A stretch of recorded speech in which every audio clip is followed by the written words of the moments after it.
Let us pray.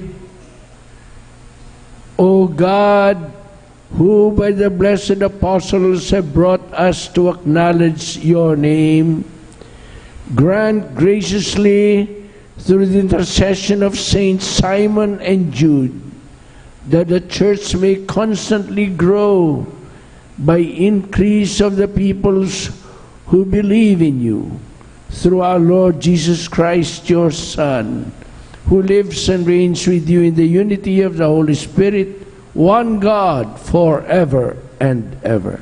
Amen.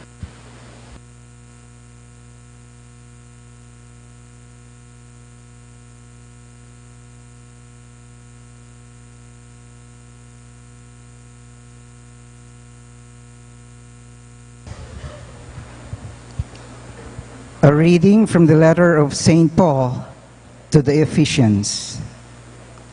Brothers and sisters, you are no longer strangers and sojourners, but you are fellow citizens with the holy ones and members of the household of God, built upon the foundation of the apostles and prophets, with Christ Jesus himself as the capstone.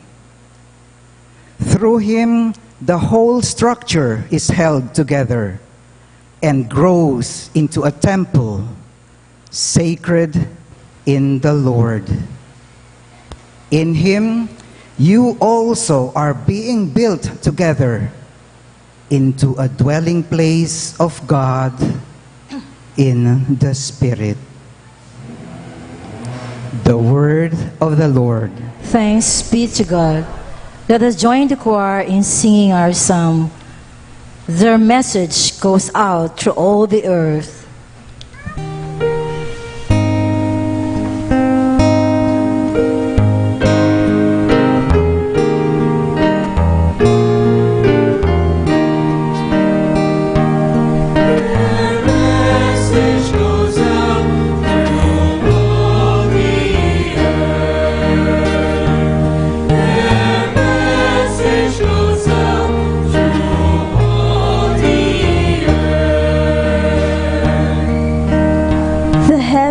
Declare the glory of God, and the firmament proclaims his handiwork.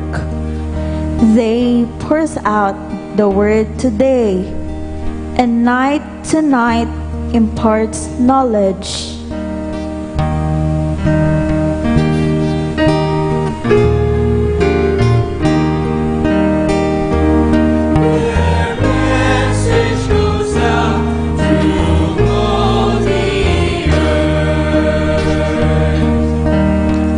Not a word nor a discourse whose voice is not heard. Through all the earth their voice resounds, and to the ends of the world their message.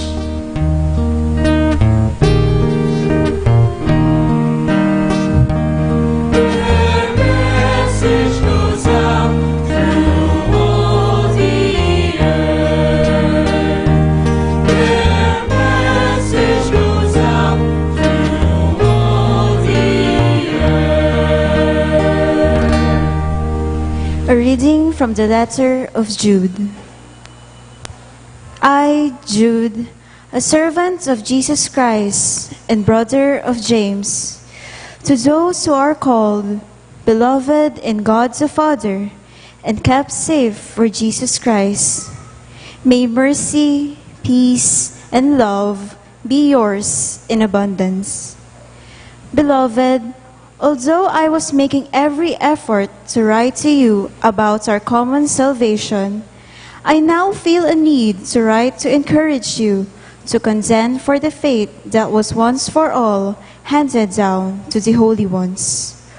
For there have been some intruders who long ago were designated for this condemnation, godless persons who pervert the grace of our God into licentiousness, and who deny our only Master and Lord, Jesus Christ. But you, beloved, remember the words spoken beforehand by the apostles of our Lord Jesus Christ. For they told you, in the last time, there will be scoffers who will live according to their own godless desires. These are the ones who cause divisions. They live on the natural plane, devoid of the Spirit. But you, beloved, build yourselves up in your most holy faith. Pray in the Holy Spirit. Keep yourselves in the love of God and wait for the mercy of our Lord Jesus Christ that leads to eternal life. On those who waver, have mercy. Save others by snatching them out of the fire. On others, have mercy with fear, abhorring even the outer garment stained by the flesh. To the one who is able to keep you from stumbling and to present you unblemished and exultant in the presence of His glory, to the only God, our Savior, through Jesus Christ our Lord, be glory, majesty, power, and authority from ages past, now, and for ages to come. Amen. The word of the Lord. Thanks be to God. We all rise to honor the Holy Gospel.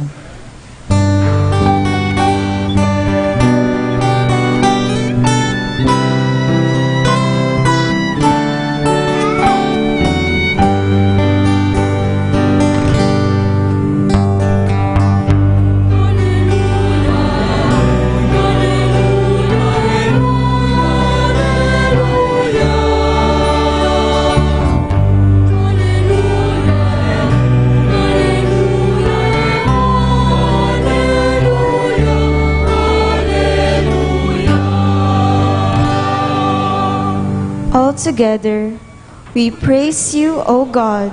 We acclaim you as Lord. The glorious company of apostles praise you.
The Lord be with you.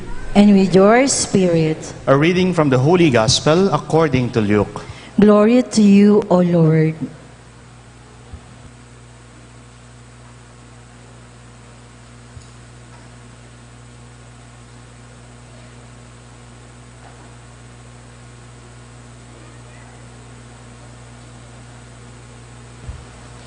Jesus went up to the mountain to pray, and he spent the night in prayer to God.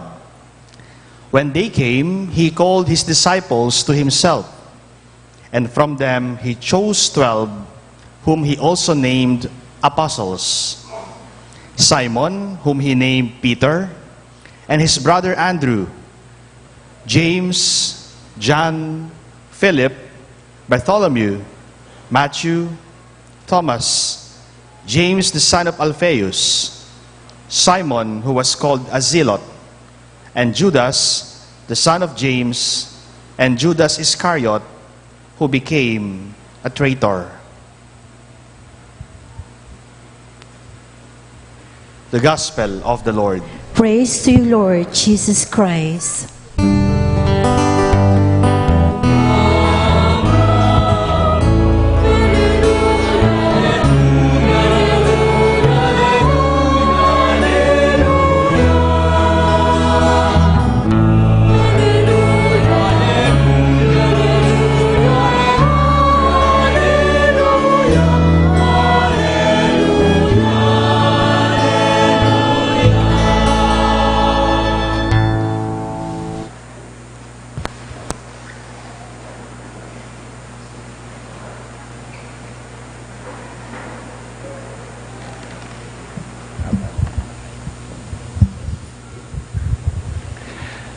Ang ating pong minamahal na kuraparoko, Father Norman Arce, Father Even Ray, mga minamahal kong kapatid kay Kristo, magandang gabi po sa inyo lahat. And happy feast day ng ating patron, si St. Jude Thaddeus. Palakpakan po natin ang ating mahal na patron.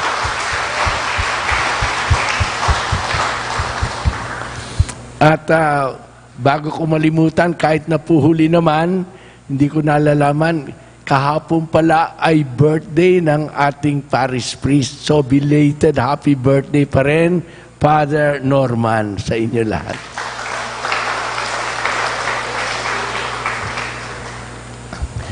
Yung pong aking homily ngayon, maikli lang, hindi mahaba, pero gusto ko pong illustrate sa buhay ni St. Jude Thaddeus yung sinasabi ng CBCP ngayong panahon ng Year of the Youth. Ano yung sinasabi? Ang kabataan daw ay beloved, gifted, empowered. Ulitin nga nyo. Beloved, gifted, empowered. And of course, empowered in order to be sent. Tingnan po natin sa buhay ni San Judas Tadeo kung paanong nagkakatotoo ito. Alam niyo po, pinakamahirap sigurong magbigay ng homily tungkol kay St. Jude Thaddeus. Of course, pwede mong sabihin, patron siya of the impossible.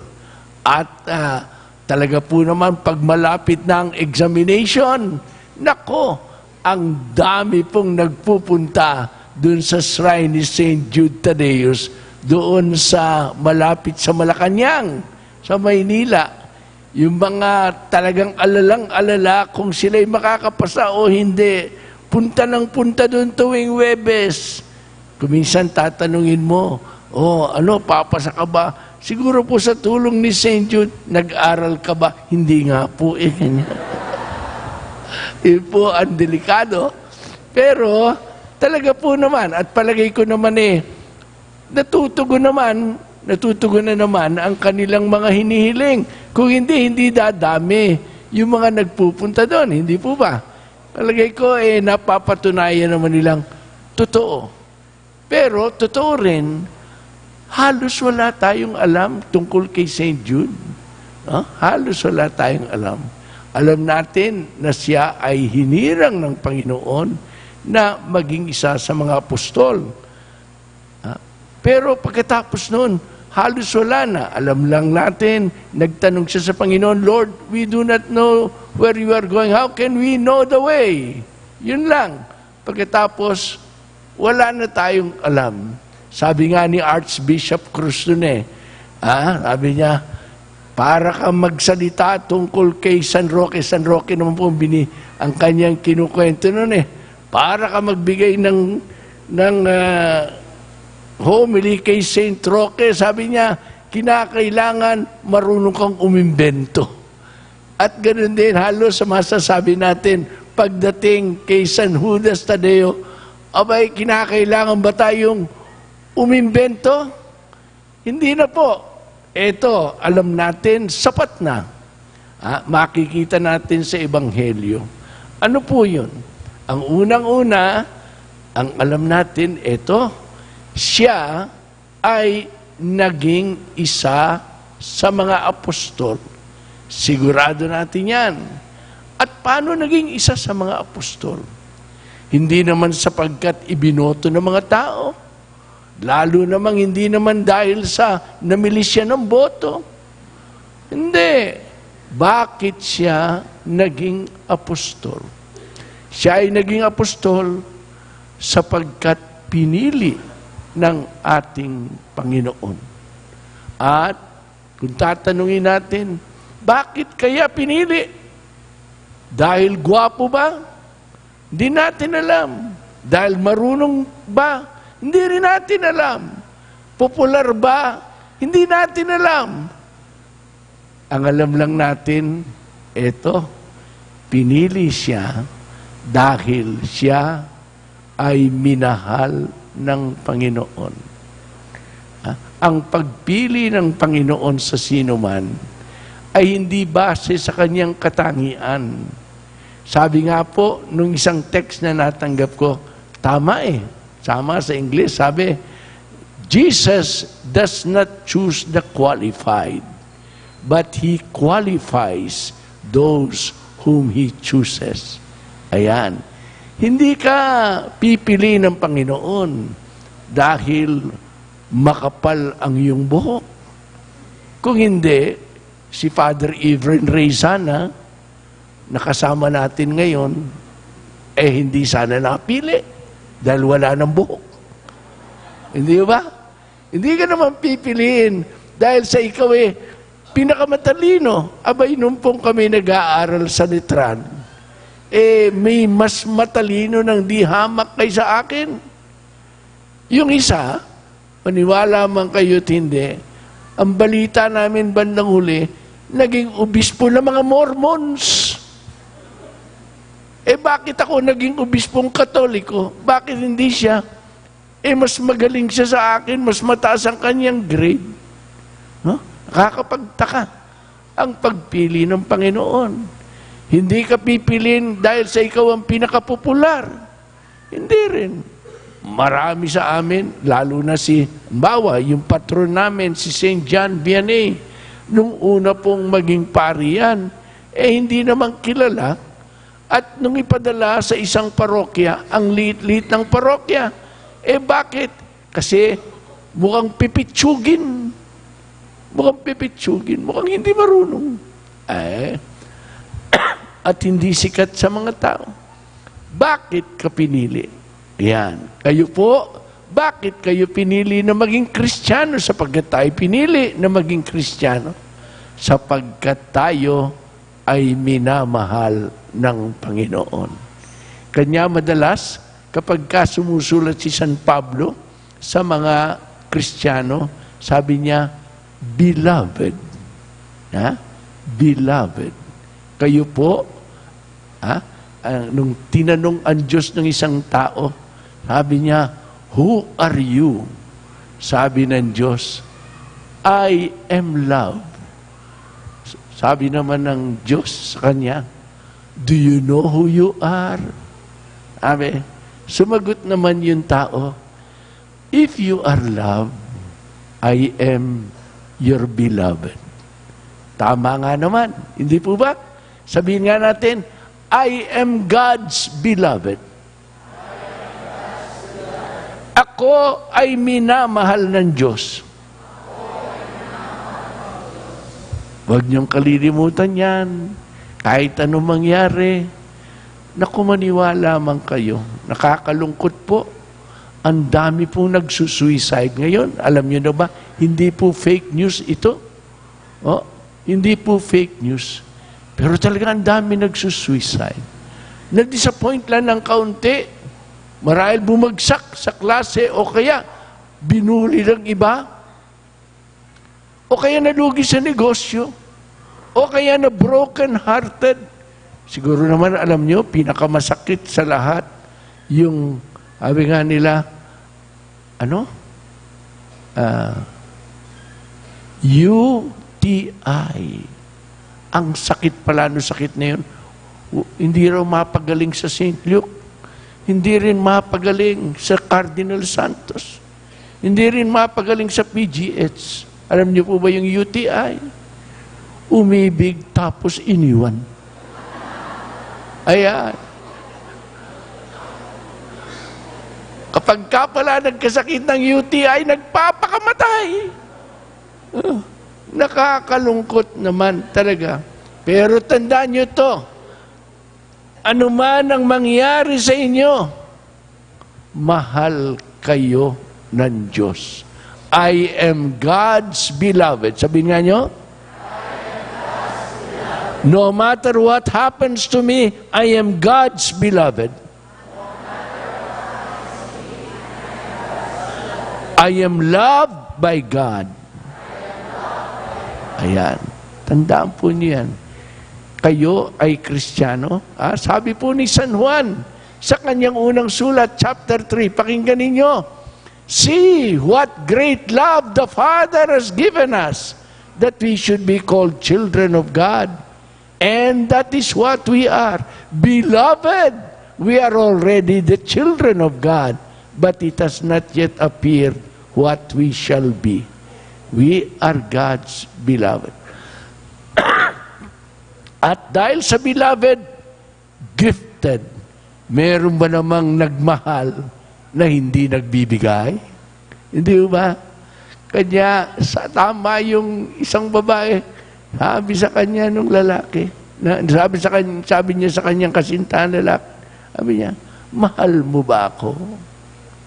Sabi naman ng lalaki, tinatanong mo pa ba yun? Huh? Sabi ng babae, alam mo ba, malapit na ang Pasko. Sabi ng lalaki, oo, alam ko na. Sabi naman ng babae, anong gustong sabihin nun? Sabi ng lalaki, hindi ko alam. Sabi ng babae, hindi na tayo on. Ganyan ka pala. Nagmamahal ka, kuno, hindi marunong magbigay.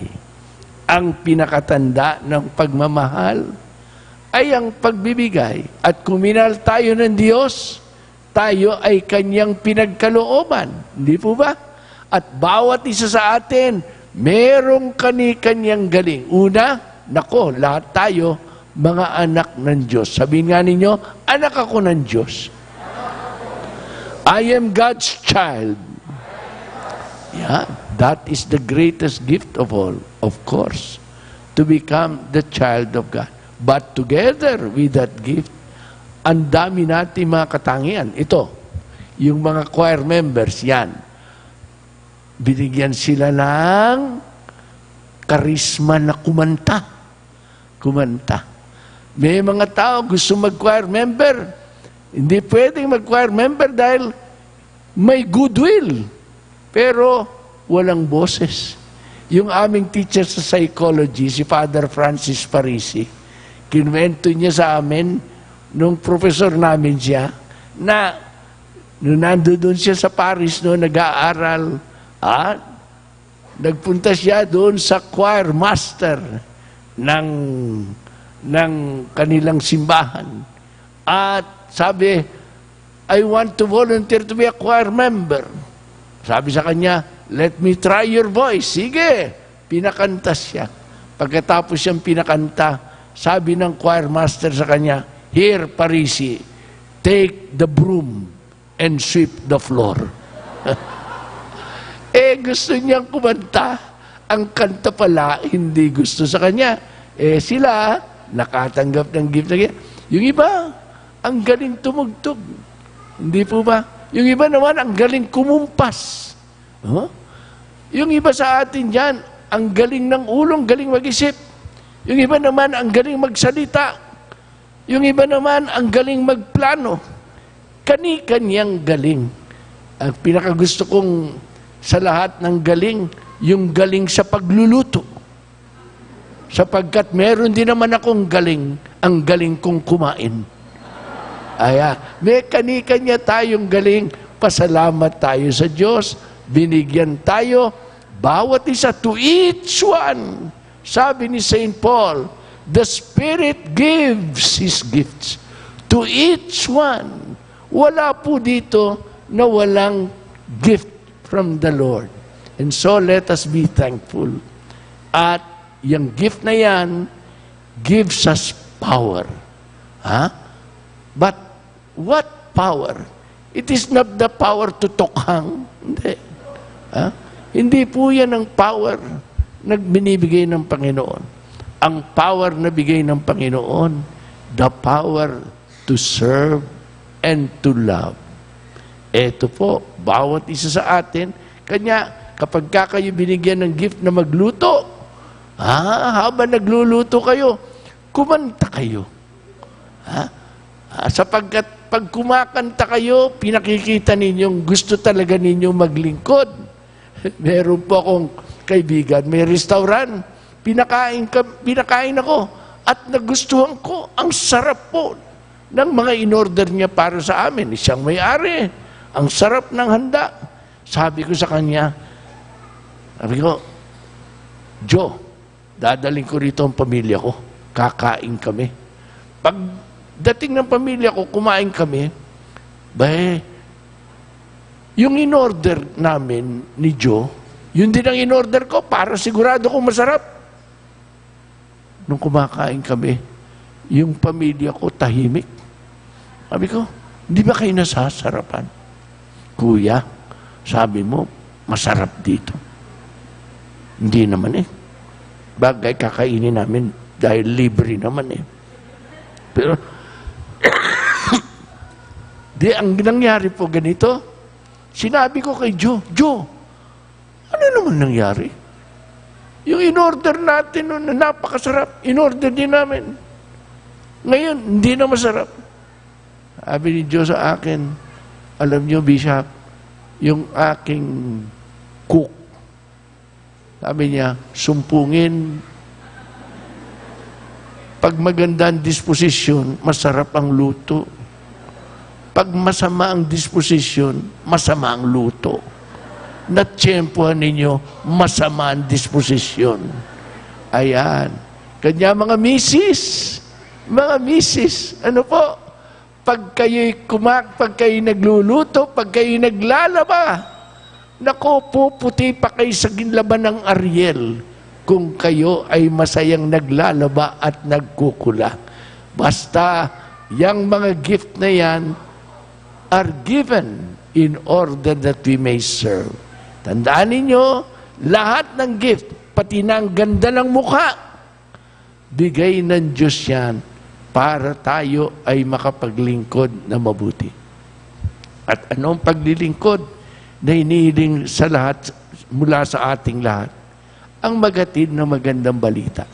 We are gifted, empowered in order to be apostles like Saint Jude and to bring the good news to others. At makita ninyo, dinibdib ni Saint Jude ang kanyang pagiging apostol. Sapagkat nakikita ba ninyo ang suot namin? Anong kulay ng suot namin? Lakasan nga nyo? Lakasan nyo, anong kulay? Red, pula. Bakit pula? Hindi naman dahil kami komunista. Bakit pula? Sapagkat si St. Jude ay martir. Ulitin nga nyo? Yan, dinibdib niya. Nagatid siya na magandang balita, hindi lang sa pamagitan ng kanyang salita, hindi lang sa pamagitan ng kanyang gawa.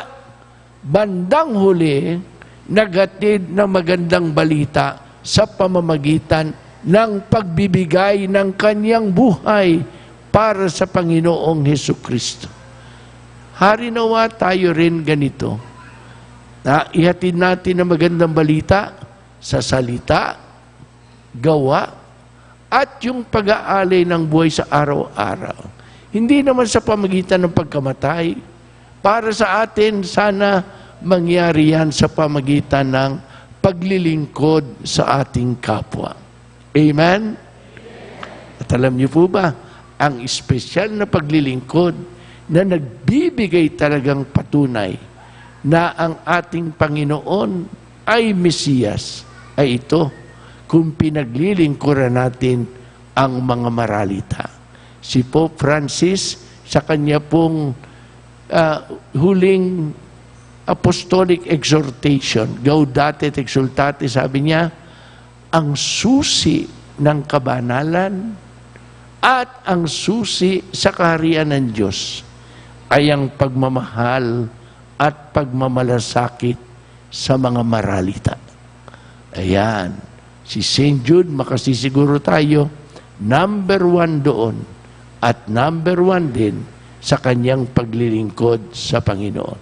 Kaya, pasalamatan natin ang Panginoon dahil kay St. Jude na ating patron at hari nawa, hindi lang pasalamatan, gayahin natin ang ating patron, beloved, gifted, empowered to serve and to bring the good news.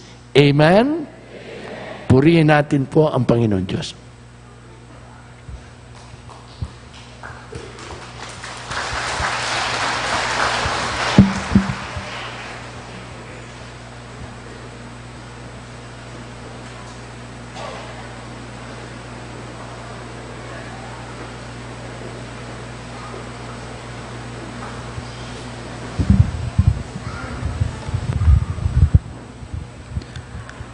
Realizing the need to recognize God's presence and love, we come together and raise our voices as we pray.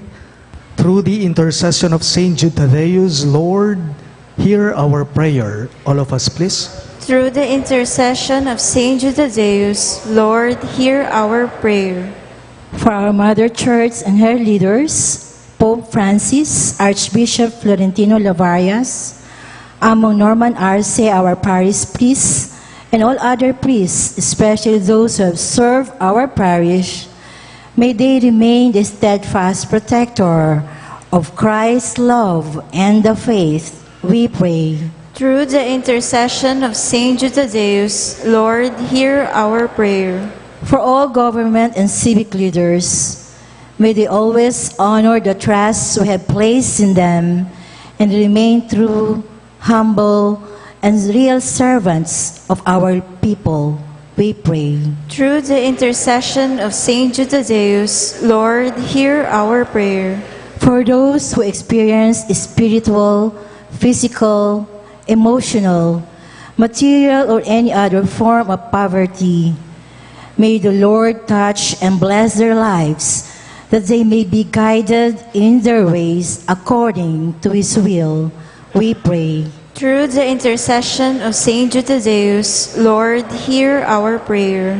For our Saint Jude Thaddeus Parish community, the parish ministries, organizations, workers, and supporters, we pray for the renewed and reinvigorated commitment to attend to the concerns of the young, the poor, the sick, the downtrodden, and the other needs of our parish community, we pray. Through the intercession of Saint Jude Thaddeus, Lord, hear our prayer. For our families, relatives, and friends, may they feel the presence of the Lord in our homes and gatherings, we pray. Through the intercession of Saint Jude Thaddeus, Lord, hear our prayer. For the meaningful and successful celebration of the feast of our patron, Saint Jude Thaddeus, we pray. Through the intercession of Saint Jude Thaddeus, Lord, hear our prayer. For our relatives and friends who have gone before us, may they enjoy the fruits of eternal life, we pray. Through the intercession of Saint Jude Thaddeus, Lord, hear our prayer. We pray in silence for our personal intentions.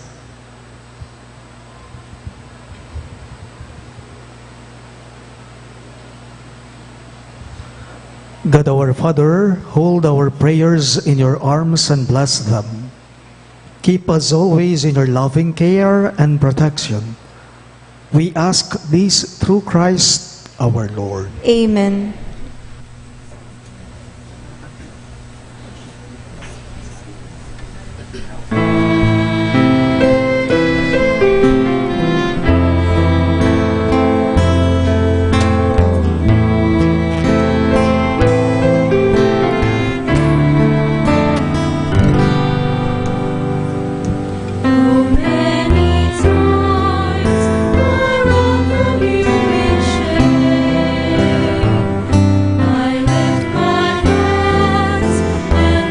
Upon your name.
My brothers and sisters, pray that my sacrifice and yours may be acceptable to God, the Almighty Father.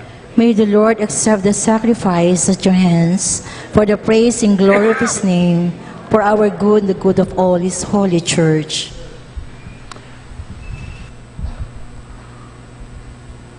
As we venerate the perpetual glory of the holy apostles Simon and Jude, O Lord, we ask that you receive our prayers and lead us to worthily celebrate these sacred mysteries through Christ our Lord. Amen. The Lord be with you. And with your spirit, Lift up your hearts. we lift them up to the Lord. Let us give thanks to the Lord our God. It is right and just. It is truly right and just, our duty and our salvation, always to give you thanks, O Lord, Almighty Father and eternal God, through Christ our Lord. For you have built your church to stand firm on apostolic foundations, to be a lasting sign of your holiness on earth, and offer all humanity your heavenly teaching. Therefore, now and for ages unending, with all the hosts of angels, we sing the hymn of your praise as we acclaim.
You are indeed holy, O Lord, the fount of all holiness.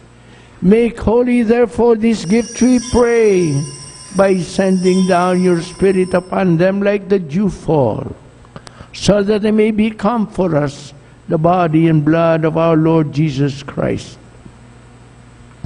At the time he was betrayed and entered willingly into his passion, he took bread and, giving thanks, broke it and gave it to his disciples, saying, "Take this, all of you, and eat of it. For this is my body, which will be given up for you."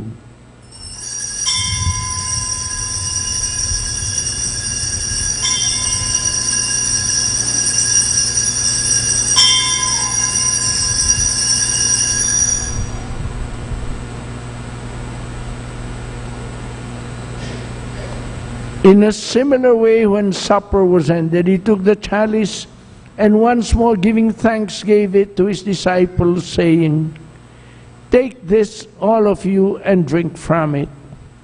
For this is the chalice of my blood, the blood of the new and eternal covenant, which will be poured out for you and for many for the forgiveness of sins. Do this in memory of me."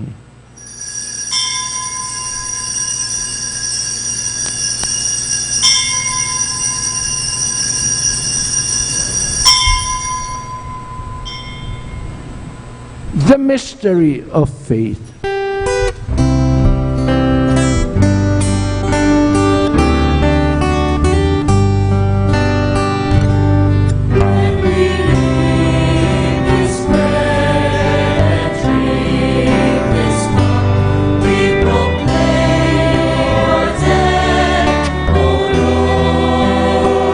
Until you come again, until you come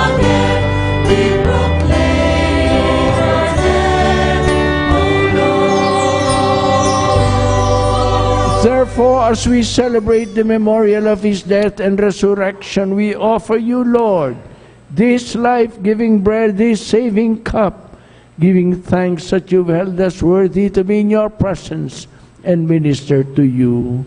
Humbly we pray that partaking of the body and blood of Christ, you may be gathered into one by the Holy Spirit.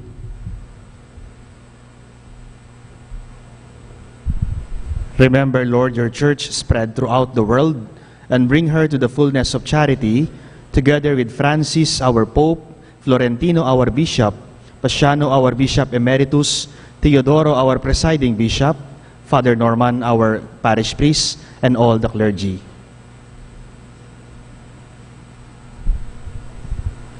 Remember your servants, Norma and Manuel, whom you have called from this world to yourself. Grant that they who are united with your Son in a death like his may also be one with him in his resurrection. Remember also our brothers and sisters who have fallen asleep in the hope of the resurrection, and all who have died in your mercy. Welcome them into the light of your face. Have mercy on us all, we pray, that with the Blessed Virgin Mary, Mother of God, Saint Joseph, her most chaste spouse, with the blessed apostles, Saint Jude Thaddeus, our patron saint, and all the saints who have pleased you throughout the ages, we may merit to be co-heirs to eternal life, and may praise and glorify you through your Son, Jesus Christ.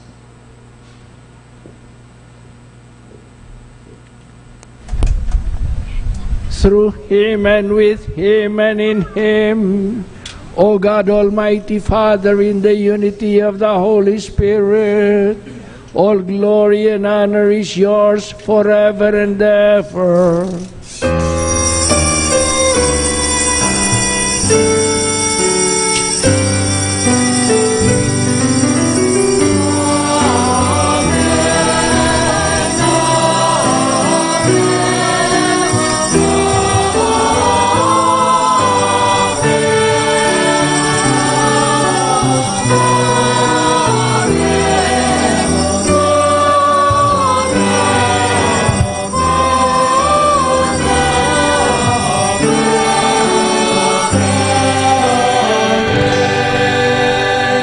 As one family of God, let us together pray the prayer Jesus taught us.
From every evil and grant us peace in our days.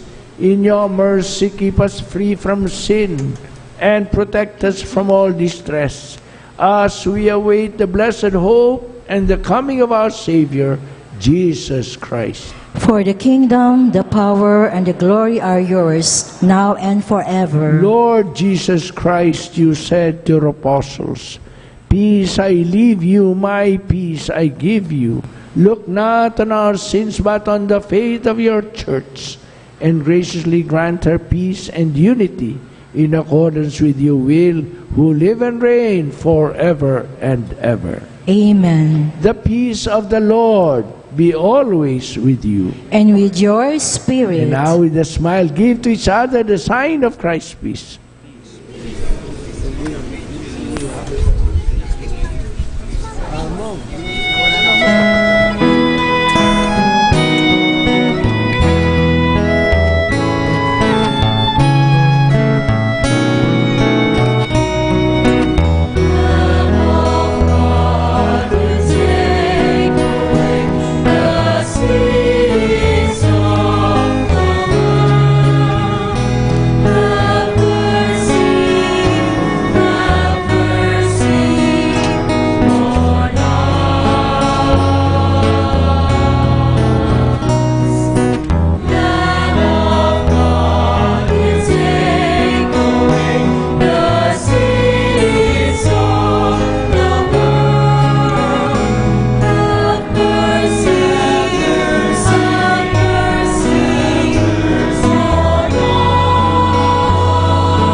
This is the Lamb of God who takes away the sins of the world. Blessed are those who are called to the supper of the Lamb. Lord, I am not worthy that you should enter under my roof, but only say the word, and my soul shall be healed.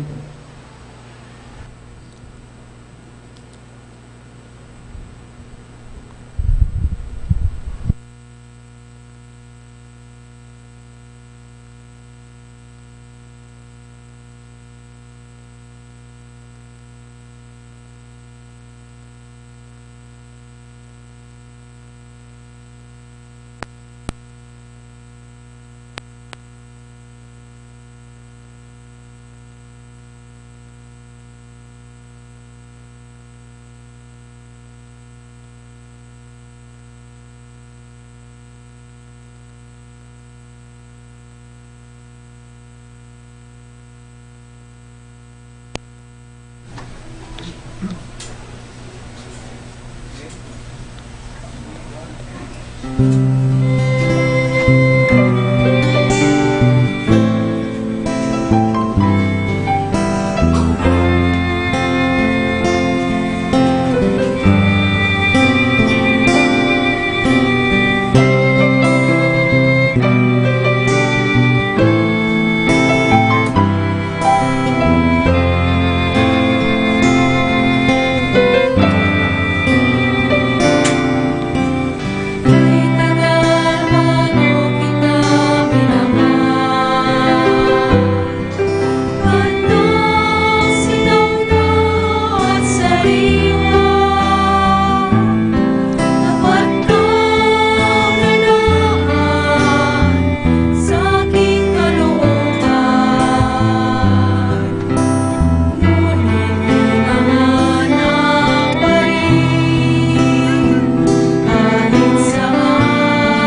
One thing I ask, to dwell in the house of the Lord all my days, to gaze on His goodness and walk in His ways. Amen.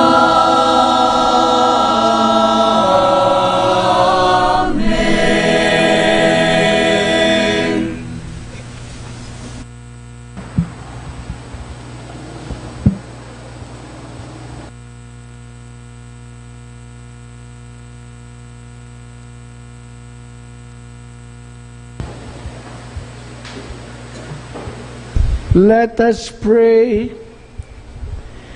Having received this sacrament, O Lord, we humbly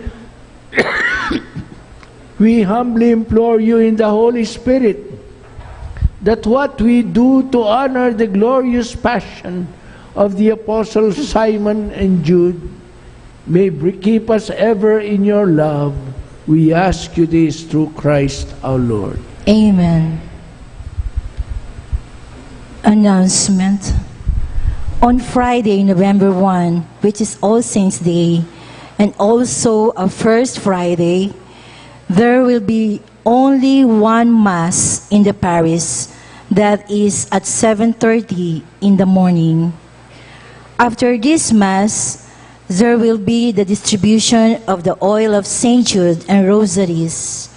We would like also to thank the sponsors and benefactors of our Fiesta Mass tonight, the Parish Pastoral Council and the Friends of St. Jude, and our choir, servants of St. Jude Choir. Thank you.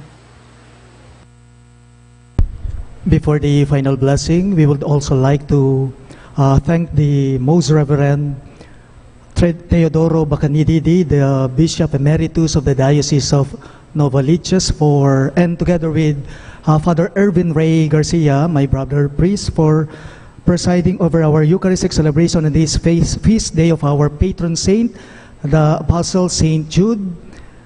Bishop Ted, how I wish I could deliver such homily that long. Na buhay po. Thank you po for gracing this Eucharistic celebration with us. Let us give Bishop Ted Bacani a round of applause. Dakal pong dakal salamat, Bishop. Please all rise. The three of us at the altar, Father Norman and Father Even Ray, will bless you together. The Lord be with you. And with your spirit. May Almighty God bless you, the Father, and the Son, and the Holy Spirit. Amen. The Mass is ended. Go in the peace of the Lord. Remember, you are beloved, you are gifted, you are empowered in order to bring the good news to others. Thanks be to God. Jesus.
Kaya mo pa anyway?